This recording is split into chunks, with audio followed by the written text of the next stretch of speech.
teisės studijų studentai, pakelkit rankas. Jūs ką tik įrodėt, kad jūs atėjot, norėdami sužinoti, kad aš irgi galiu būti juokingas, kad aš irgi galiu juokauti, a ne? Teisininkai būsime, ne? Labai gerai pažiūrėsim, ar tai iš tikrųjų šiandien įvyks, o svečius turim įdomius. Prieš tai, kai juos pristatysiu, jau iškart, o žiūrėkit, man įjungia kažkas mikrofoną, ne, čia neįjungia. Ačiū. Prieš tai, kai mes pradėsime su pristatymais ir mūsų lektorių, ir mūsų diskusijos, jau iš karto noriu pasakyti komplimentą, kad iš tikrųjų jūs, teisininkai, turit humoro jausmą. Pakelkite rankas, vyrai, kas esat buvę vyrų tualete per paskutinį pusvalandį. Nu, kitiems su laiku ateis. Tai iš tikrųjų labai fainas humoro jausmas, kažko jau tualete yra padėtos, pavyzdžiui, pirštinės guli ir niekas jų neliečia. Sakau, čia kažkas pametėt, sako, ne, jos jau guli antrą dieną. Nu, žodžiu, įdomus tas humoras šiandien išsiaiškinsim, kodėl, kas ir kaip. Taigi, prieš tai, kai mes pradėsime mūsų diskusiją, ir prieš tai, kai pristatysiu mūsų lektorius, norėčiau, kad pirmą tokį trumpą žodelį tiesiog pasveikinimų tartų jums organizatoriai. Tai LSE Vilniaus narys, šio renginio vadovas Romanas Rokas Klingeris.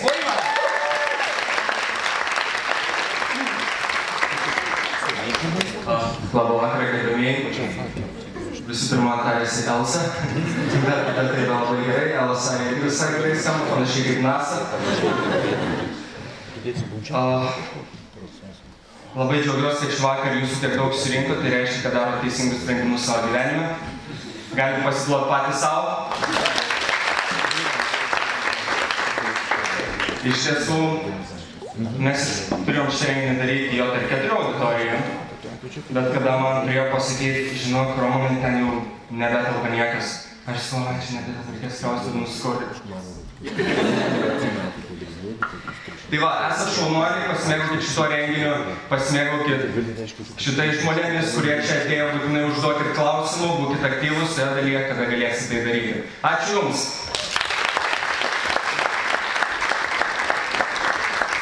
Na kągi, brangiai, mes ir tęsime toliau. Taigi, belieka man, prieš tai, kai mes pradėsim diskusiją, pristatyti mūsų lektorius. Manau, kad visiems labai gerai pažįstami. Na, bet jeigu kažkas, galbūt kažką matot pirmą kartą, tai tiesiog sužinosit, kas tas žmogus yra. Taigi, pradėsiu nuo arčiausiai mane sėdinčio, nuostabaus laidų vedėjo, garso režisieriaus ir redaktoriaus, humoristo, išgarsėjusio netradiciniam projekte Važiavimai. Timūras Augusevičius, nuostabus žmogus, mano kolega.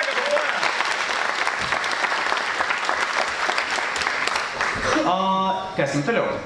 Taip pat šalia Timūro sėdi, atsiprašau, ne šalia Timūro, o šiek tiek toliau sėdi Vilniaus universiteto dėstytojas, teisininkas, prokuroras, teisėtyrininkas, Vilniaus universiteto teisės fakulteto dėstytojas Gintaras Jasaitis.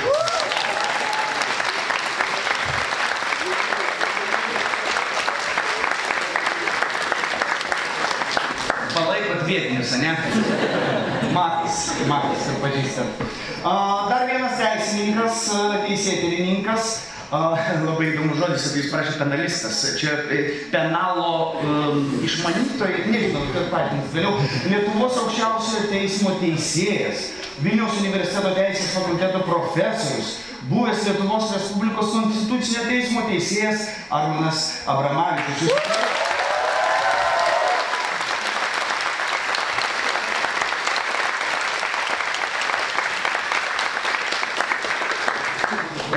Trūko tik dar 3 merginų, bravo! Ir gėlių. Ir būtų buvęs finalas. Neblogai. Bet manau, kad tikrai nemažiau plojimų susilauks mūsų paskutinis, bet tikrai neprasčiausias lektorius, tikrai visiems labai gerai pažįstamas. Tai televizijos laidų vedėjas, prodiuseris bei iniciatorius, humoristas, buvęs Lietuvos Respublikos Seimo narys, Seimo pirmininkas ir Tautos prisikėlimo partijos įkūrėjas Arūnas Valinskas.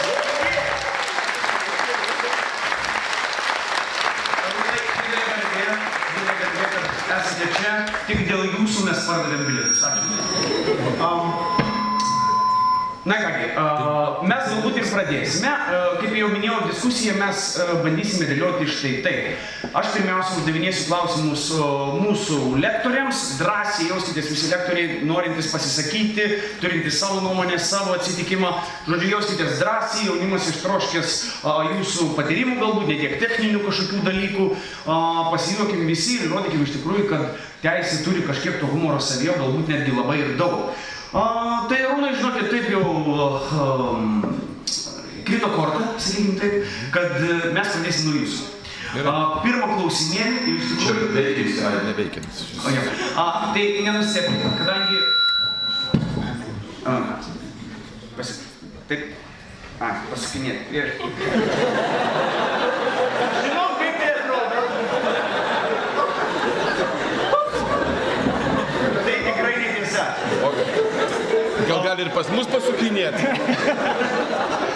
Aš manau, mes antrą valandą prasidėsim tai. Taigi, pradėsim nuo Arūno. Arūnai, pabandysim, nežinau, kuris mikrofonas ten... Gal nereikia mikrofoną? Man kažkaip nereikia ją visą. Gal be mikrofono, tada gal bandom. Gerai, bandom. Taip, pabandykime, jeigu aš irgi atsijungiu. Girdis, ar ne? Normaliai viskas. Labai gerai. Taigi, klausimų tikrai turėsim daug. Pirmas, iš tikrųjų, nebus labai aštrus jums klausimas, Arūnai, bet turim ir aštrų paruošį, kadangi, žinot, vis tiek norim... Tai jūs tik negasdinkit, jūs klauskit, žinokit, nėra blogų klausimų, yra durni atsakymai. Labai gerai. Tai Arūnai, pirmiausia, ar tiesa, ar mitas, kad jūs iš tikrųjų buvo teisės studentas, iš tikrųjų studijavo teisę ir ar čia tikrai buvo taip ir kodėl pakrypo iš teisės, jeigu studijavo teisę, keliai į tą šou verslą, į tą šou pasaulį? Taip, iš tiesų, aš esu šito auditorijoje sėdėjęs labai daug valandų ir galiu pasakyti, kad humoras ir teisė yra bent jau iš vieno šono turėtų būti nesuderinami, kadangi dėl humoro mane išmetė iš teisės fakulteto. Bet per tą humorą aš čia studijavau net 18 metų. Aš išstojau 84, o baigiau 2002 metais. Va. Tai kiti žmonės tiek nugyvena sąmoningo gyvenimo. Ir tai iš tiesų buvo ir realiai ta situacija tokia susidėliojo, kad mes pradėjom koncertuoti su šou grupė Dviratis, buvom 3 grupiokai ir mums reikėjo ginti teisės fakulteto garbę, nes tais laikais buvo 11 fakultetų ir kiekvienos grupės, kiekvieno kurso geriausia grupė, mes buvom iš 4 grupių, pirmakursiai, 3 grupė pati geriausia, turėjom ne tik pagal lankomumą, pagal ten visus kitus dalykus, mes turėjom dar paruošti pasirodymą. Ten, sakysim, Arklidėj, nežinau kaip vadinasi, ta Amikus diskotekų klube. Nu, kas yra Arklidė? Amikus, jo. Jo, tai va, nu, tai va, tai. Ir ten su visais, taip, ten kur šokiai vyksta, jo. Nežinau, vykdavo, nežinau, mes draidavom kartu. Taip, bet šokdavom atskirai. Ta prasme, mes kartu, bet ne dviese eidavom. Va, ir tada prasidėjo taip, kad mes ten pasirodėm su koncertinė programa, tame tarpe buvo, mūsų buvo iš viso 7, dabar paskui likom 3, bet tarp tų 7-ko buvo dabar dirbantys žmonės ir prokurorais, ir jūsų puikiai žinomas Gintaras Švedas, jisai buvo tam 7-uke. Ir tekstą supainiojo visiškai juodai, bet tai nesvarbu. Tai va, ir paskui prasidėjo tai, kad mes pradėjome koncertuoti. O išvažiuoju su koncertais, tarkim, 5, 6, sekmadienį, tarkim, iš kokio Mažeikių grįžti 4, 5 ryto, o 7 jau reikia būti kariniai katedroje. Pirmadieniais būdavo karinė katedra. Ir visi, kas nelankydavo, tai medikai temdavo medikų pažymas. Aš turėjau tokią vieną pažįstamą labai gražią sekretorę teismo vieną ir jinai man išrašė, kad aš buvau 6 pirmadienius iš eilės liudininkų civiliniai byloj. Ir kai atėjo naujas jaunas mūsų kuratorius grupės, kuris buvo, taip sakyt, bandė tvarką įvesti, jisai labai greitai išsiaiškino ir už dokumentų klastojimą ir elgesį nesuderinimą su tarybinio studento vardu teko palikti karinę katedrą, o tuo pačiu ir universitetą. Tai va, taip kad humoras ir teisė nesuderinama. Bet kai kada humoras turi kūriamąją reikšmę, bet apie tai gal vėliau, nes žinot, vienas skambutis kartais sukuria įstatymo iniciatyvas. Apie tai aš papasakosiu. Ir gal paskutinį tik tai, ką norėsiu pervesti irgi prie mūsų kitų lektorių, tai kadangi klausiu visų apie savo studijų metų kažkokį juokingą galbūt prisiminimą, ar ne? Nes, tarkim, tokių tikrai buvo. Noriu jūsų paklausti, pas mane parašyta Arūnas Valinskas ir arklys. Studijų metai, arklys. Išdaiga su arkliu. Mes tiek esam prikrėtę su visais kolegomis iš tiesų, kad man atrodo per vieną teisininkų dieną, Teddy vadinamo, mes kažkur čia arklį atsivedėm į auditoriją. Kodėl, aš dabar neatsimenu, žinokit, bet taip esam padarę. Bet tai darė tie patys žmonės, kurie pas jūs dabar dirba dėstytojais. Ir Gintaras Švedas, taip, kad čia visi tokie patys, žinokit, normalu. Apskritai, teisė ir humoras, jie yra kaip ir brolis ir sesuo, vien todėl, kad jie visi paremti paradokso principu. Tik tai paradoksali mintis gali sukelti jūsų reakciją. Lygiai tas pats paradoksas, kad teisė negalima be nusikaltimo. Lygiai tas pats, tai yra paradoksali situacija. Geriau jo nebūtų, bet jie negali viens be kito. Taip ir čia. Tai humoras ir teisė pagal savo prigimtį yra visiškai giminingi du dalykai. Tai šioje vietoje, jeigu juokitės, jūs esat visų pirma geri būsimieji teisininkai. Ačiū. Dėkui. Gintarai, gal jūs ką nors prisimenat iš studijų metų? Nu kaip, stengiuosi tik tai, nereikia, tik tai gerus dalykus prisiminti. Iš tikrųjų, kaip Arūnas teisingai ir paminėjo, aš irgi iš 3 grupės. Tai... Čia tokia legendinė kaip mafija. Jo, tik tai tiek... Būsim trečias. Tik tai tiek, kad mes turėjom, reiškia, kaip ir su Arūnu kartu studijuoti. Aš turėjau kaip ir jų tą 3 grupę patekti, bet patekau kursų žemiau, kadangi, na, šiek tiek pavėlavau į fakultetą, reiškia, sugrįžti po kariuomenės. Tai iš tikrųjų prikrėsdavom visokių aibių, bet taip paprastai būdavo susiję dalykai su stipresnių visokių gėrimų vartojimu, bet aišku nepervartojimu. Tai dažniausiai linksmybės visokiausios, reiškia, vykdavo, kai reikėdavo, reiškia, kas bulves, morkas, kopūstus rudenį, reiškia, išvažiavus į tuos taip vadinamus kolūkius. Na ir viena tokia linksmybė, kurią buvo pramanę, mūsų kuratorius, reiškia, Namavičius žinojo, tai, nu, aišku, jis šiek tiek kovojo su tuo geruoju alkoholizmu. Su geruoju? Su geruoju, taip. Tai vieną vakarą nusprendėm taip apsisvaiginti, kad, žodžiu, lošėm kortom ir tas, kuris pralošė, turi greitai išgerti 3 litrus vandens. Tai nepatikėsit, gerbėmieji, reiškia, nu, aš irgi buvau prasilošę šiek tiek, tai man 6 litrai teko, kitam kolegai 3 ten ir panašiai. Bet apsvaigimas nuo to buvo neblogesnis negu, reiškia, nuo atitinkamos dozės stipresnių gėrimų. Aišku, po to bėgiojimai į tualetus buvo tokie, kad, nu, kai kurie kolegos tengiasi uždaryti juos, taip, ir tikėjosi to blogojo sprogimo. Taip, tai kitaip tariant, reikėjo tai pamatyti.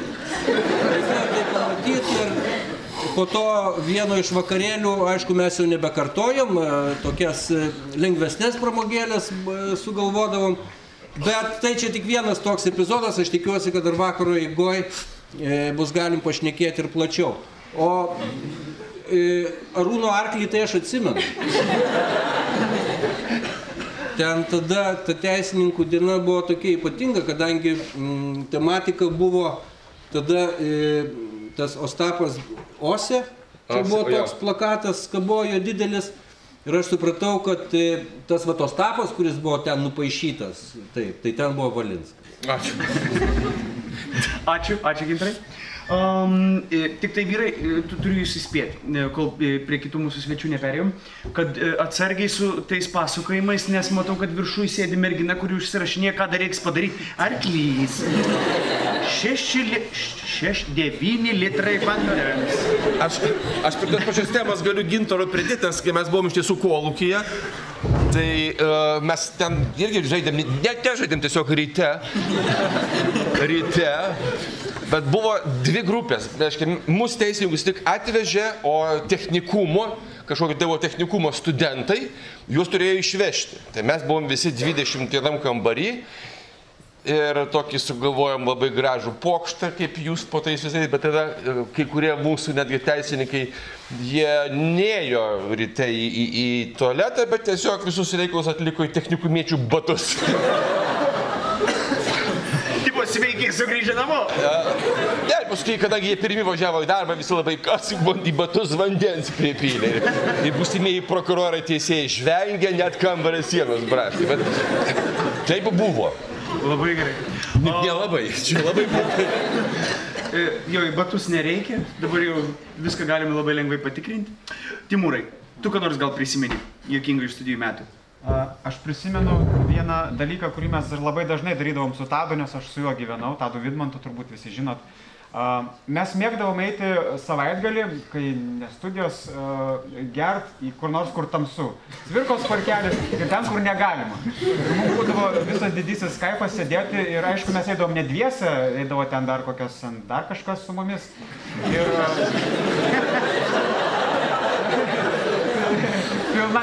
pilnamečiai. Tai va, ir būdavo toks pasidalinimas pas mus, tai būdavo toks įvykis savaitgalinis, kad, reiškia, vieni saugodavo ten, žinai, žiūri kažkoks prožektoriukas jau ten, žinai, tada slepiam butelį. Tai būdavo toksai išėjimas pakvėpuoti grynų oro, pagirtauti ir dar nuotykį paturėti. Bet nėra niekart pagavę. Tada vieną gerint yra pagavę kažkodėl. Tai va, tai čia trumpai tiek. Labai gerai, ačiū. Prašau. Dėkui. Aš tai ką labai gerai atsimenu, tai Arūną atsimenu labai gerai. Nes aš nuo 85 metų dėsčiau, tai 18 metų mokėsi. Tai, kaip sakant, ir būtent Arūnas, kaip sakai, patvirtina tą tokį principą, kad teisei sunkiausia studijuoti pirmus 5 metus.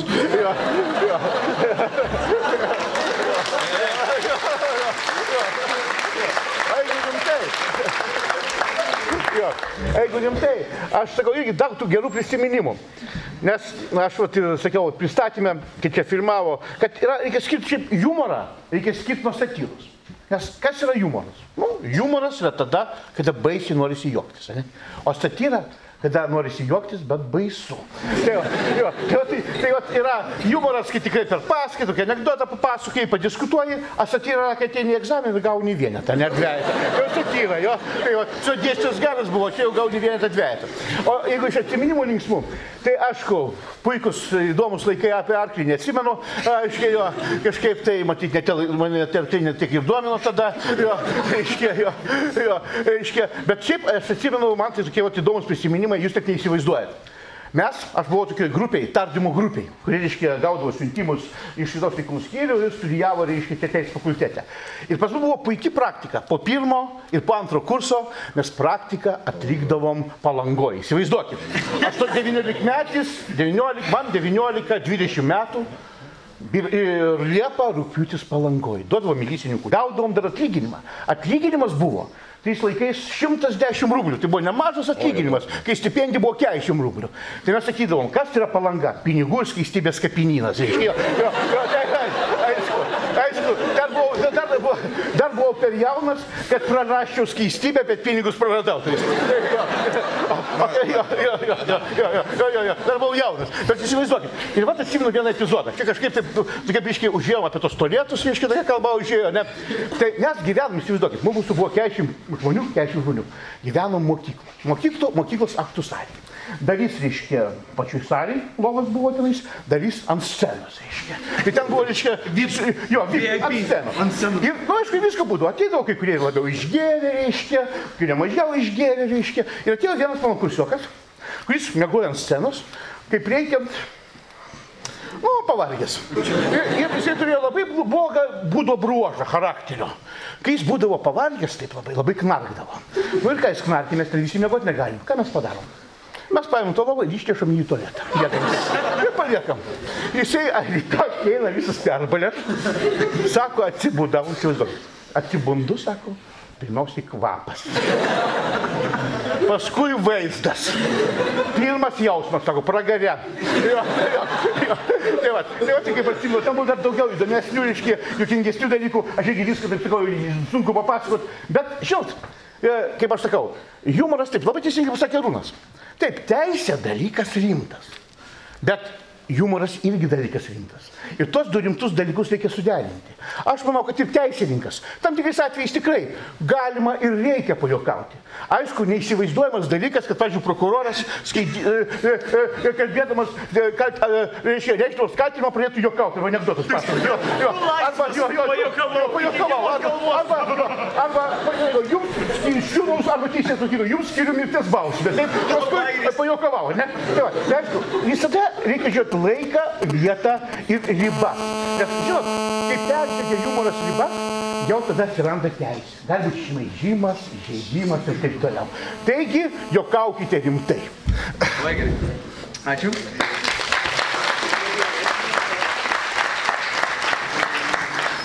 Na ir kadangi mūsų diskusijos esmės, kaip studentai, teisės, tai mes dabar šiek tiek pabandysim paliesti jau pačią teisę šiek tiek.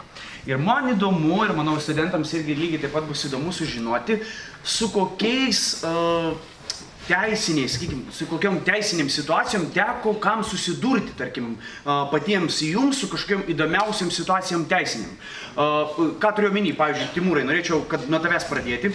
Žinau, kad tu nesenai buvai gavęs Facebook'e, net buvai pasidalinęs, kad gavai šaukimą į teismą, kur papasakosi, ko baigėsi ir nuo ko prasidėjo. Ne, čia tai buvo visiška viešųjų ryšių akcija. Ten buvo, reiškia, norėjimas atkreipti dėmesį į tą pabėgėlių problemą ir ten buvo organizuojama vieša diskusija, kuri buvo ten transliuojama ir taip toliau. Mano susidūrimas su teisė toks rimčiausias ir šiaip jis, man atrodo, tebesitęsia, aš taip jaučiu. Tai buvo dėl tų pačių žinių naujienų su ponu Artūru Rašu. Tai, reiškia, kur mes ten turėjom tokį nesutarimą ir labai ilgai ten, reiškia, buvo bandoma išsiaiškinti, ar mes ten įžeidėm ar neįžeidėm, ar mes melavom, nemelavom. Ir finale visos įstaigos lyg ir sakė, kad mes viską gerai padarėm, mes ten niekur nieko blogo, bet yra taip, kaip yra. Tai mano toks yra sudarimas rimčiausias, o ten kelių baudos čia nesiskaito, ne? O tai ten buvo tiesiog apgavystė su mirtis, ten jūs kaltinamas kažką ten nužudęs ar kažką? Taip, ten reikėjo iki galo paskaityti, ten tada supratau. Gintarai, jums pačiam, su kokia teko susidurti įdomiausia galbūt teisinė situacija pačiam? Ne, tai mano tos teisinės situacijos vis tiek kaip prokuroro tai tokios, liūdnesnės. Bet, vis tiek papasakosiu keletą istorijų, kadangi iš pirmo žvilgsnio gal taip ir nejuokinga, bet kodėlgi nepamašius apie tai. Žodžiu, ankstesniais laikais prokurorai turėdavo išvažiuoti į visokius ten lavonus, tai prasme, nužudimus, kur neaiškios mirties priežastys ir panašiai. Ir aš jau buvau jau tos praktikos įvairiausios pamatęs, nes su žmogaus kūnu ten įvairių netikėtų situacijų gali pamatyti, kas tai yra. Ir būtent ne morge, o įvairiose aplinkose. Vaikų darželį? Ne, vaikų darželį lavonų neturėjau, bet gamtoj, būtuose ten žodžių, visokių ten susprogdintų, sušaudytų ir taip toliau.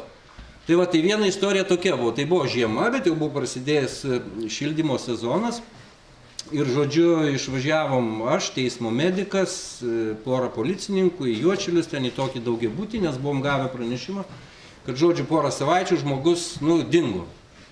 Niekas netidaro buto durų ir taip toliau.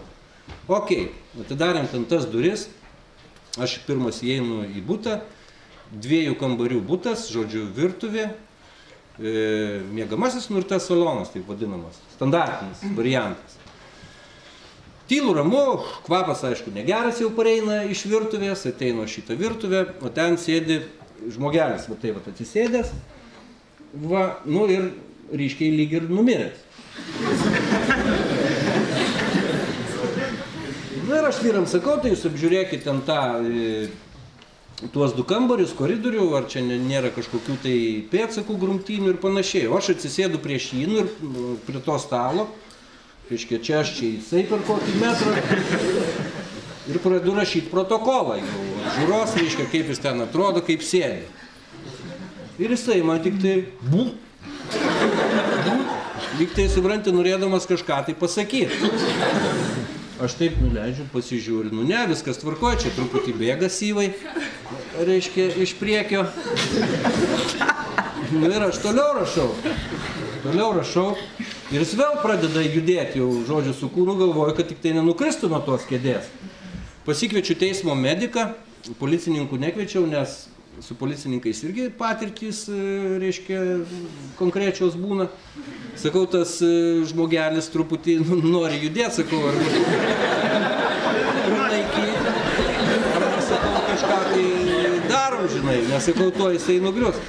Nu, tai teismo medikas vis tiek jis ten jau su pirštiniam, su viskuo, tai žodžiu, nuėmė nuo tos kėdės, paguldė, tada leido man paprastai protokolą surašyti. Dabar kodėl, kai aš kalbu apie policininkus, nu ir kitus stebėtojus.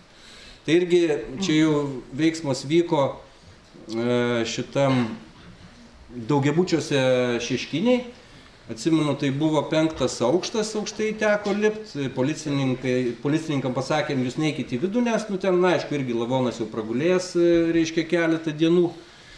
Nu, mes įėjom, apsižiūrėjom vietą, policininkai sako, leiskit pažiūrėti, nu, kaip jis ten atrodo. O jis ten, žodžiu, suviniotas į kilimą buvo. Ir, nu, jau tekėjo ten, kiek tik tai galėjo to skysčio būti. Nu, mes prie tų kvapų pripratę su kolegos, su teismo medikais, viskas normaliai. Sakom, užžiūrėkit, pasižiūrėkit, jeigu jūs taip jau labai norit.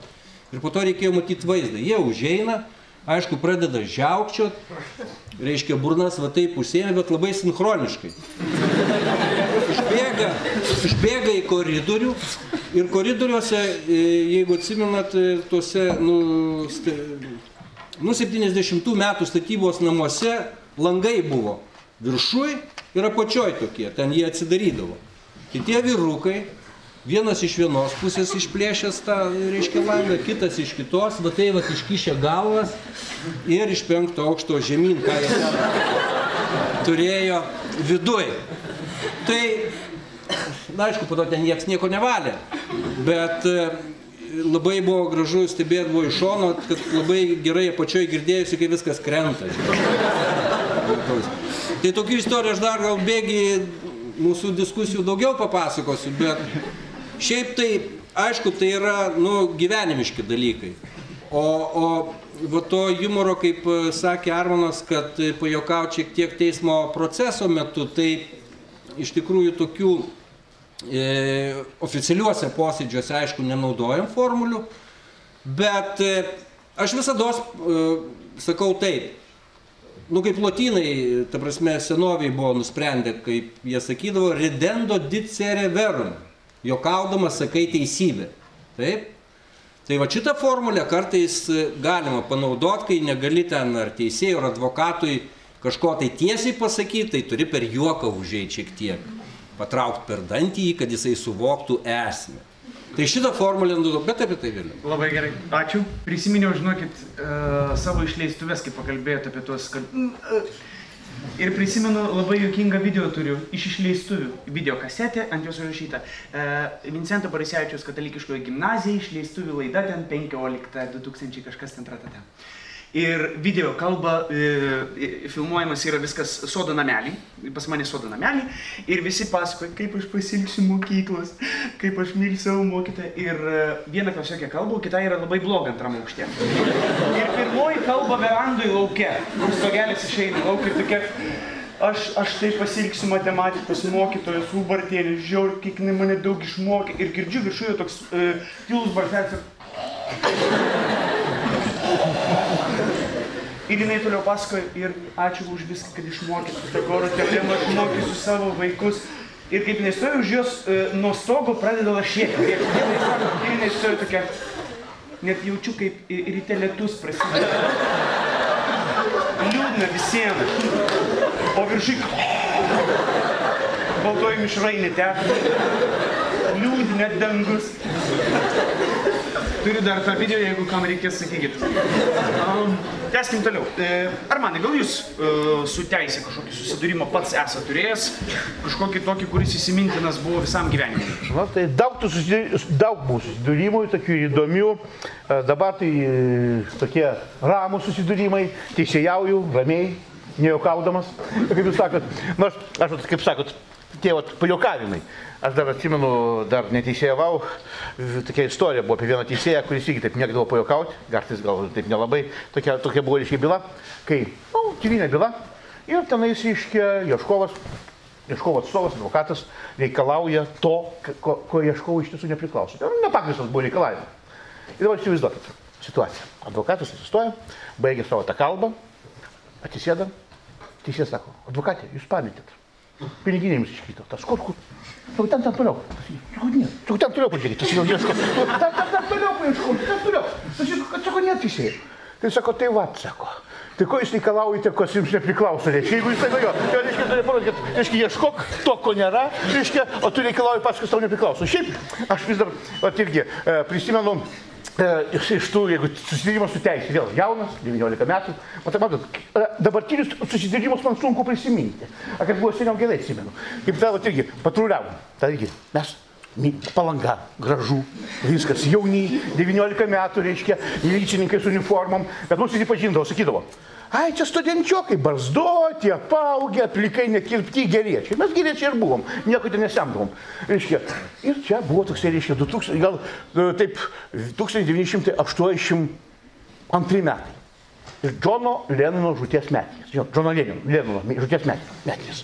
Ir mes su draugu, su kolega, kuris dar dirba irgi fakultete, jis dirba fakultete, mes nutarėm nueiti, ten yra Klaipėdos aikštelė. Šokių Klaipėdos aikštelė, kur diskotekos didžiulės vyko. Ir ten vyko diskoteka Džonui Lenui atminti.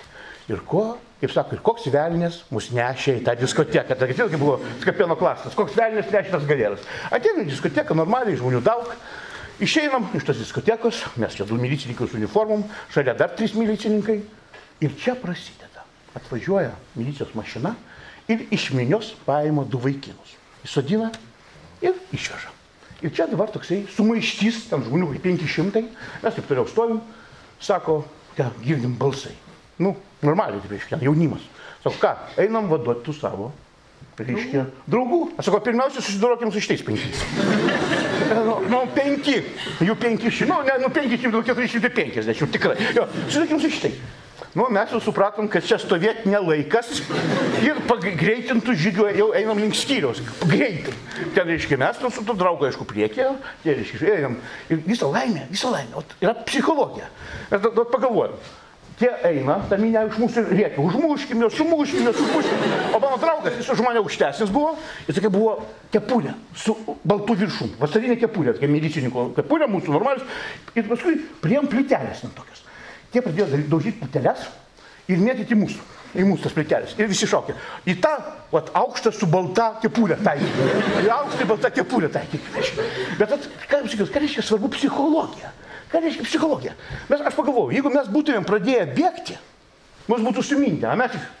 Jie eina, jie tik prie tėbį sustojom, atsikviečiam, pagrumuojam, jie sustoja ir mes einam. Ir taip ėjom gal 1 kilometrą iki skyrių. Jeigu būtumėm, sakau, pradėję bėgti, jau būtų sutrypę. Tai toks įdomus, bet kas buvo įdomiausia, atėjom, mes 5, jie iš paskos ten tą grupę, 300 kokių žmonių jau sumažėjo, ateinam prie milicijos skyriaus, einam į vidų, jie kitoj gatvės pusėje, pradėjo reikalauti, kad atiduoti tos 2. Kurios milicininkai paėmė. Sudeginimui. Taip, atiduoti, nes kitaip sudeginus milicijos skyrių. Tada ten išėjo milicininkai, neatiduosim, sumėtė, pradėjo mėtyti akmenim. Išdaužė visus langus, reiškia, tame skyriuje, langus. Bet kas įdomiausia, paskui, reiškia, ten pasišalino ir čia sovietmetis buvo, sovietmetis, 82 metai. Ir per visą, reiškia, per valandą langai buvo sudėti. Tai kai aš sakau psichologija, aš prisimenu, mano irgi, toksai buvo įvykis. Aš studentas papasakoju, ką reiškia psichologija ir įtampa. Gal čia buvo kokie 86-7 metai, mano kolega iš Kaitės pasakojo. Vilniui siautėjo toksai maniakas. Nu, koks maniakas? Toks mažytis, smulkutis, jo. Kuris ką darydavo? Anksti ryte, kaip prietema, arba vakare atiminėdavo iš moterų rankinukus. Nu, Jūs tam, jeigu netidodavo, tai kokį nors biškį trinkdėliaudavo, tam kokį žiedą nuplėždavo, atėjimėdėdavo. Ir buvo baimė, visuotinė Vilniui baimė. Moterys, merginos, vėlai vakare arba anksti ryte bijodavo, reiškia, išeiti vienas. Aš dar pats atsimenu, kursiokės, reiškia, vedžiodavom tą. Tai va, ir buvo tokia situacija.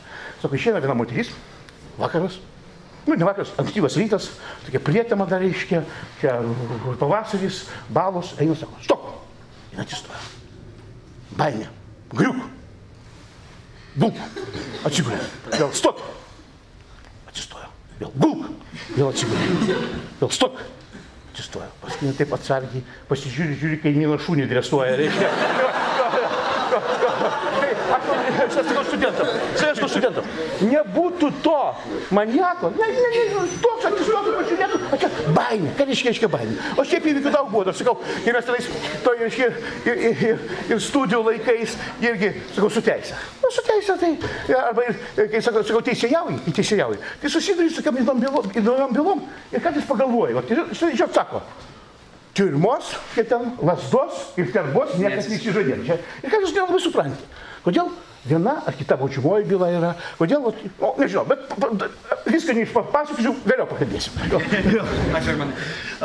Kai jūs papasakėte apie tą Palangos atsitikimą, kur sakė, atiduokit mums tas du. Aš galvoju, gal tuo metu ir atsirado, nes galvoju, paskui mano vaikystėje mes tokį žaidimą žaisdavom. Alibaba začiam sluga. Tai turbūt jie šaukia, Alibaba začiam sluga. Ir jie sako, za 5-10, ir jie sako, 2 milicininką k nam сюда. Jo, tad buvo. Arūnai, keliausim prie jūsų ir dabar jau turiu jūsų paklausti apie tokį aštriausią galbūt susidūrimą. Turbūt žinote, apie ką kalbam. Čia daug buvo labai. Aš gal tavai trumpai, man pačiam, sakysim, teisė ir humoras, aš suprantu, ką jūs paklausėte, aš kitą papasakosiu istoriją. Trumpai, žinot, man tekę susidurti tuo pat metu, kai humoras ir teisėkūra, dirbant Seimo pirmininku, man teko susitikti su prezidente.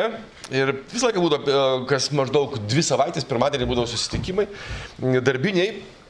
Ir kaip tik buvo 9 metų rugpjūčio mėnuo, kaip tik buvo 2 krizės, kai buvo Somalio piratai sulaikė lietuvių jūrininkus ir buvo rusai, kurie uždraudė įvežti per Latvijos sieną mūsų pienininkų produkciją. Tai bet tiesiog paklausti žurnalistai, kaip manot, kada šitos krizės gali pasibaigti. Ir štai, ir paskui, žinot, iš tiesų, piratai neprognozuojami kaip ir rusai, todėl šitoje vietoje nežinau, kaip viskas pasibaigs. Ir to pirmadienio susitikimo metu, kadangi tas susitikimas vyksta akis į akį, ekscelencija iš karto pradėjo vos netripdama kojom ir rėkti, kaip čia jūs, kaip Seimo pirmininkas, leidot savo pasakyti, kad rusai neprognozuojami kaip ir piratai. Ką jūs tau leidžiat? Jūsų ekscelencija, jeigu liepsit, aš žinokit tikrai išeisiu ir paneigsiu, kad rusai prognozuojami kaip piratai. Ir po šitą pasakymą sekė tokia gana ilga pauzė ir mes nuo to laiko nebesusitikom. Nes žmogus, kuris neturi, sakysim, ne tik savikritikos, bet ir to, sakysim, savęs pašiepiančio jausmo, jis yra tiesiog, pasmerktas būti nabagu, nes jis, žmogus, kuris neturi humoro jausmus, yra tiesiog nepilnavertiškai, arba jisai turi taip visame, kame vietoj šypsenos galvoja, kad iš jo tyčiojasi, šaiposi. Tai va šito niekada neturėkit omeny. Neužsimėkit niekad savigraužą, užsimėkit geriau savikritiką, bet visą laiką sugebėkit iš savęs pasijuokit. O jūs norėt paklausyti apie skambutį. Taip. Kai humoras tapo teisės objektu. Iš tiesų, ten buvo pajuokauta, paskambinta, bet kas įdomiausia, kad tai pats humoras tapo netgi ne visai tos teisės šakos, kaip aš sakyčiau, objektų, nes man paskambino kolegos, kurie mano buvo grupiokai ir šitie, kurie dirbo prokuratūrai, pasakė po to skambučio, kad užminuotas Šarūno viešbutis, kad sako, tu žinok, tau siuva baudžiamąją bylą. Sakau, negali būti. Bet paskui atsitiko iš tiesų taip, nes tai buvo rezonansinė byla, nors ten humoras tęsiasi viso proceso metu. Aš labai trumpai, reiškia, nes šito nusikaltimo esmė yra arba padaryta materialinė žala, virš 400 litų jau gali būti pagal baudžiamąjį kodeksą traktuojama, bet ten humoras prasidėjo tame, kai prokurorai nusiuntė užklausimą policijai, kiek kainavo jų tas visas atvykimas. Atvažiavimas, taip, nes ten iš principo atvažiavo pro šalį važiuojantis vienas ekipažas ir dar atėjo šalia gyvenanti viena policijos tarnautoja, policininkė, milicininkė tais laikais. O gal ir, policija buvo jo, policija, 98-9 metai. Tai su visais drabužiais, batų, reiškia, nusidėvėjimų, pistoletų ir taip ir surašė visą, tai buvo 59 litai. Visų trijų, su kūru, su viskuo. Tai tada jiems, reiškia, buvo ta komanda, kad jeigu neužtenka pagal padarytą žalą valstybei, reikia tuomet vertinti pagal pavojingumą. Ir trečdalio lapelio buvę policininkų pasiaiškinimai tada jau pailgėjo iki 3 puslapių. Ir ten buvo tokio humoro, kad mes paskui žiūrėjau, įdomu, kad pradėjo tą visą įvykį aprašyti, kad ta policininkė, kurie atėjo per gatvę, pasirodo, turėjo sergantį vaiką, kurį paliko, nes eidama galvojo, kaip čia greičiau tą visą viešbutį evakuoti, kaip žmonės ir tai. Na, tai buvo toksai humoras, aš supratau, kad iš tiesų tai yra labai pakankamai rimta. Tai buvo, aišku, gera pamoka tiems, kurie tai ir darė, bet iš 200 panašių atvejų, netgi užminavus kabutėse lėktuvus, kai būdavo 200 000, sakysim, litų minusinė žala, tai buvo pirmoji byla, kurie pagal baudžiamąjį, ne pagal administracinį kodeksą. Tai tapo, reiškia, to visų subjektų. Ir tais laikais Artūras Paulauskas irgi jisai buvo pralaimėjęs kaip tik prezidento rinkimus, jis vertėsi advokato praktikais, pats pasisiūlė, tai jau supratom, kad show must go on ir aš tai pasikeičiau jį advokatą, nes mano kursiokai pasakė, nes paskui ir su Gintaru esam šnekėję apie tai, sako, reikėjo pasimti normalų advokatą ir būtų viskas. Ne, jeigu darom show, tai darom show. Tai pasiėmėm buvusi kandidatį į prezidentus, aišku, taip. Ir baigėsi tuo, kai baigėsi. Praėjo visas 3, sakysim, instancijas iki aukščiausio teismo.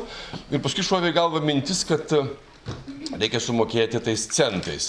Jų buvo 750 kg maždaug, 15 000 litų. Aišku, pats rinkimas buvo labai įdomus. Vienas buvo epizodas toksai pakankamai įdomus, nes kolegos, aišku, ten rinkdavo ir iškrautų vis iš kitur. Bet pagrindinį masę mes gavome iš Kauno vieno banko skyriaus, kurio laiptai išeina į Laisvės alėją.